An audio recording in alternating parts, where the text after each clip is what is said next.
Welcome to Career Tours. This week, Career Goodwill. Part 1. The questions this cast answers are: what is Career Goodwill? What use is Career Goodwill to me? And how can I use Career Goodwill? If you're located in the Pacific Northwest and are looking for an event to attend, we've got the perfect opportunity for you to do so. May 7th and 8th, we'll be holding our annual Portland Effective Manager and Effective Communicator conferences, and we'll take up to 35 folks at each. There's still plenty of room to attend, so register today at manager-tools.com/training to guarantee yourself a seat at this coming event. Company goodwill is so important that it goes on a company balance sheet. If you look at a balance sheet, it's only one page. It's quite short.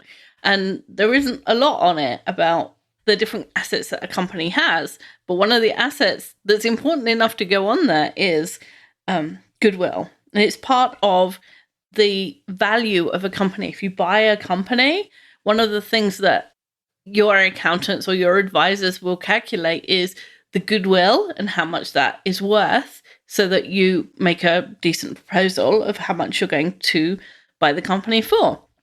But individuals also have goodwill. And so if it's important enough for it to be on the company balance sheet and you have it too, it's important enough to know what it is and how you can use it. We're going to talk about what is goodwill, the fact that you lose goodwill when you move jobs, and how to build goodwill as well. So what is goodwill? In his 1983 Berkshire Hathaway shareholders letter, Warren Buffett talked about the purchase price of a company called See's Candies and how much goodwill they had and how that contributed to the purchase price. Warren Buffett's letters are really good. You don't have to be a shareholder. You can just Google Warren Buffett's letters. And Mark mentioned one a couple of weeks ago in his email Things I Think, that goes out to licensees every week. So anyway, in 1983, he talked about this company, See's Candies, and they had a consistent $2 million a year profit. So every year they were making $2 million net profit, so after all their expenses. But they only had tangible assets of $8 million.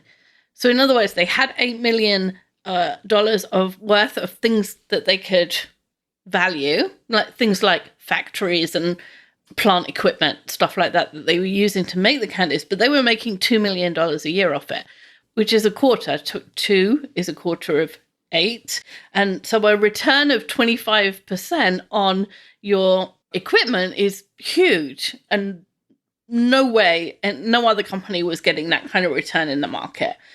And so it's goodwill that accounts for the difference. So what Warren Buffett said was, businesses, logically, are worth far more than the net tangible assets when they can be expected to produce earnings on such assets, considerably in excess of market rates of return.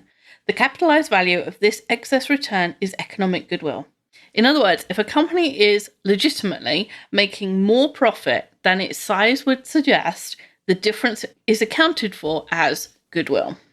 It's an interesting idea, right? And it also means something for each of us individually, right?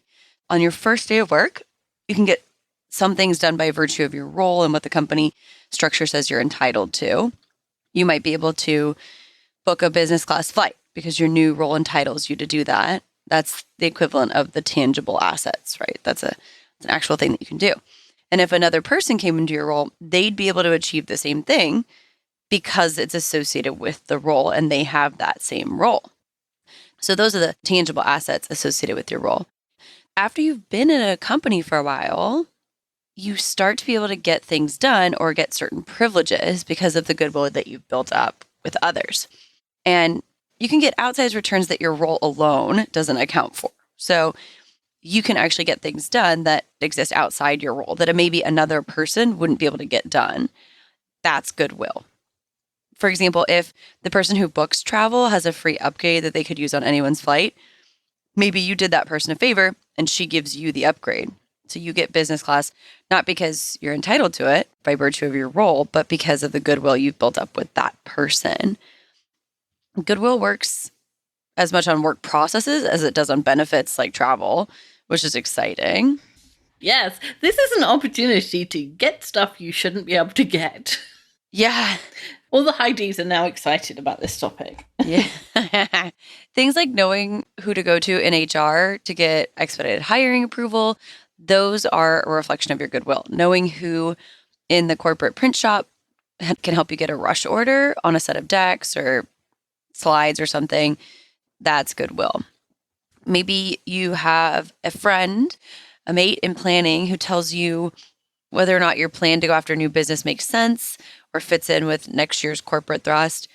Building those relationships really helps with goodwill. And in the same way, if you were to build a relationship as an honest manager or executive, such that somebody reaches out to you for guidance on what's happening in your area, that would be great because now they owe you a favor. And so it's this trading of favors, which we've talked about before. It's this trading of favors that, that's the manifestation, I guess, of the goodwill. And maybe someone you've treated well at another job tells their boss that if they need somebody, on a high visibility, cross-functional special project, you're the person they should ask for. None of this is formal. None of it's formally approved. None of it's through official channels or processes. It's still incredibly valuable, though. This is kind of the ways that relationships get traded on. If you wanted to try and put a number to your relationships, a value on it, then goodwill is kind of that value. And remember that our guidance is that organizational politics is nothing more than relationship effects, right? When you look at other people and you think they're political or what they're doing is political, then actually what they're doing is trading favors on relationships. And it happens at all levels of the organization. It's not just senior leaders. It can be people who are individual contributors at the bottom. Because people tell us everything. We often hear about maybe a call center where everybody is kind of the lowest of the low, despite the fact that they're the people that talk to the customers. And yet, one team is doing really well. And part of that is because their team are willing to swap days with each other. And so it means that there's less sick time. That's a kind of trading favors amongst people who you wouldn't necessarily think of as being political, but is useful to the individuals and the company. And work is personal, right? It's not just about getting your job done. It's not just about the results. We always say it's results and relationships because you can get really good results and be obnoxious and not get anywhere.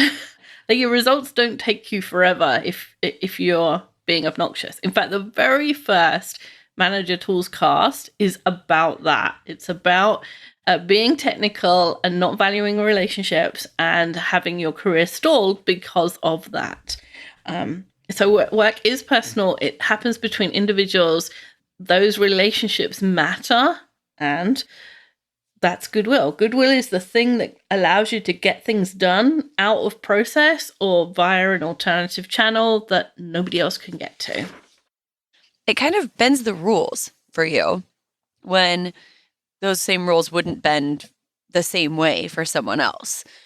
It's a personal set of things that is happening, but it's also a personal thing that you have going on, that your ability to get those things done within the correct parameters, but kind of outside the rules, is part of your goodwill. And sometimes goodwill gets things done faster than is usual.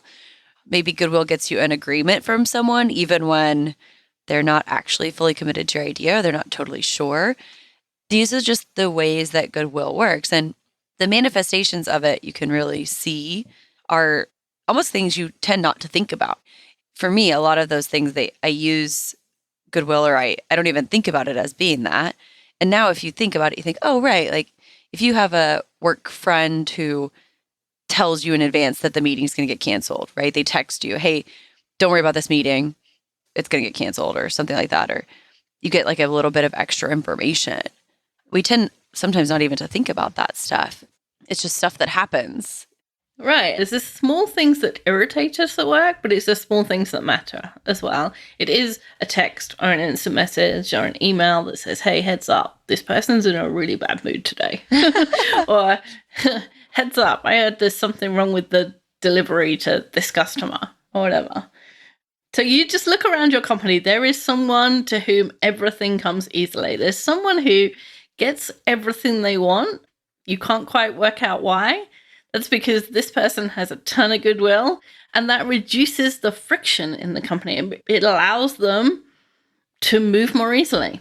Yeah, absolutely. Communication diversity. In the workplace, it needs to be acknowledged and respected. You could have 4 directs or project leads delivering exactly the same message, and each would do it differently. 1 or possibly 2 may resonate very well with you. The others, even though they're saying the same thing, might drive you nuts because they don't communicate in the same way as you do. Learn about the 4 communication styles and how to tailor yours so that all of your exchanges net the best possible outcome. Contact Maggie at manager-tools.com to learn how Manager Tools can bring the effective communicator training directly to you. You know, it's funny. I think about the friction of getting things done. And now we're going to talk about removing the static friction from your position, right? We're going to talk about how to build goodwill, which, like most things in our careers, comes down to results and relationships, the 2 most important things. And of course, one of the important things about building goodwill is to get results. Yeah, you cannot be useless, but be friends with everybody. I mean, you can.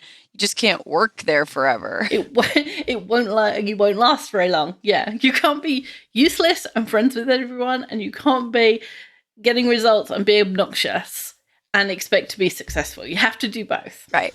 So getting results it's fundamental. You don't buy into the purely political and selfish idea that relationship effects can take the place of results. They cannot. They can only enhance them. And it's basically like, if you don't have a cake, you don't need icing. Yes, that's exactly it. So don't get the icing out. Don't even look for it if you don't have a cake. You can only use relationship effects to enhance your results. Results are what the company pays you for. Mm-hmm. They're the ultimate coin of the realm. I mean, that's it. You got to start there.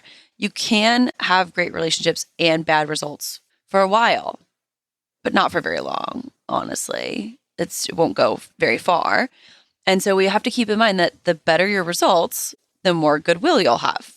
And of course, then the more goodwill you have, the more outsized your results can become. It's like a virtuous circle, which is exciting. It is. It's a really easy way to do this. It may be easier to understand how that works if we give a negative example, because negatives are sometimes easier to understand. So think of someone you know, not you, obviously, because you're awesome, whoever's listening to this, but someone you know who isn't getting results. Someone who might even be on a performance plan or whatever your company calls that when they are trying to prove that someone is so useless they can be fired. And what happens is when people are put on performance plans is they are really closely monitored. They're put on a short leash, as it were. Their manager will be looking at everything they do, everything they say, every chance they have to show attitude, which we don't like because it's not a behavior, but managers will be looking, did this person roll their eyes in the meeting? Did they sound sarcastic? Did they go out of their way to help someone or hinder them? People who are on these performance plans are really closely monitored so that the company doesn't suffer if they fail again. I mean, if you've been put on a performance plan, the company is saying you are failing to get the results that we're paying you for. And so they don't want that to go too long, because why should they pay you for results you're not getting? And so they keep a really close eye on them.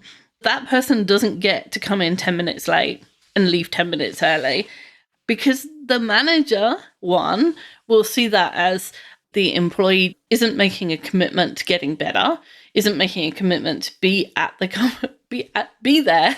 And that's the first thing you have to do, is be in the building. Yeah. And if they're not doing that, then it kind of suggests they're not going to succeed in any of the other realms that the company wants them to succeed.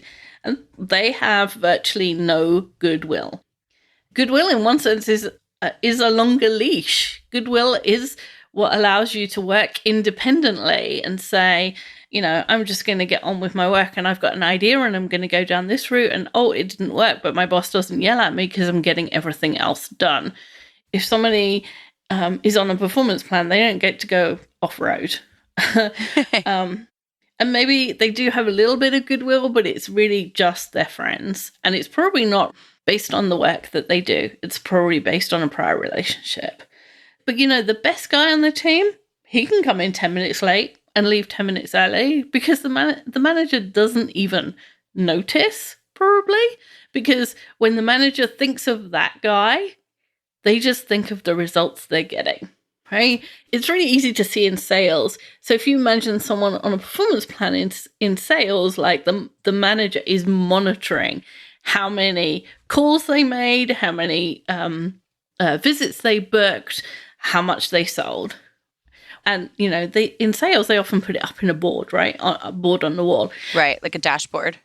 Yeah, the best guy is just making his sales number. So the manager doesn't worry about how many calls and how many visits he's making. He's making his number. If the manager doesn't see the great guy, he looks at his desk and it's empty. He just thinks of the number on the board and is like, well, number's higher than the target. Not worried about where he is. Whereas, the guy who hasn't made enough calls today and isn't going to meet his sales target, it's like, why isn't he sitting at his desk making calls? Right. We know he has to hit his number. He's not hitting his number. Where is he when he should be working on hitting his number? Exactly. That's goodwill. The guy who's getting results has more goodwill. That's why it's important for you to have. I think part of it is, too, that higher results garner more trust. Yes. And trust is a form of goodwill, or goodwill contributes, right? So I'm not sure. Are they the same thing? Not exactly the same thing, but they're close. One stems from the other. Right. And again, trust, the more your manager trusts you, the more leeway you get. The more you can go after something that may or may not work out, or you can try your idea. Sometimes people want to work from home. And it's interesting, it's always the most successful people that are allowed to work from home for the same reason, right? The manager's like, I can't let the bad guys, the guys that aren't succeeding, out of my sight. But the good guy, yeah, I'm sure he'll be fine working from home. And it's got nothing to do with actually whether or not that person would be successful working from home. Right. Which takes a whole different skill set to being successful working in an office. But it's goodwill.